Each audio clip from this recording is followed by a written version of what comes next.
Dah. Okey. Assalamualaikum. Okey. Jadi kita ada baca, ada orang cakap hotel yang kita suggest untuk mawadah dengan pakej ramah kita jauh ikut tangga kan. Okey, jadi sekarang ni kita bagi hotel yang orang yang berumur sikit dan maybe dia boleh dia pakai wheelchair. So inilah hotel dia, pakej mawadah. Dan ke atas. By the way, Tengok dulu sekitaran kita. ni dah tempat yang paling dulu video yang burung-burung bernyanyi. Okey. Tu masjid. Tu dah dia. Okey, sekarang saya nak bawa daripada masjid. Belakang ni masjid. Ikut saya lari.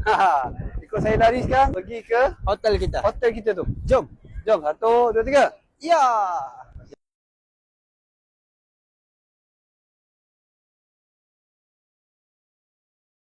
Okey. Jadi bila dia Pasal aja tadi. Kan? tengok video tu sangat. Tiga- Sekejap je tu. Sekejap je video. 3 pasal aja. Okey, tengok. Kau tengok ni. Banyak jemaah mana? Oh, jemaah tu tengok. Orang Indonesia, orang Malaysia, orang Indonesia. Lepas dia tahu dah. Dia memang mesra dengan wheelchair punya ni lah. Jalan-jalan dia. Jadi, apa lagi nak cakap? Memang dekat. Memang tak ada alasan untuk tak pilih Lafi. Tak ada alasan untuk pilih Lafi. Itu aku rasa aku kena dekat tu. Okey, tu. Okey, sama sana. Tu dah dia masjid. Zoom sikit.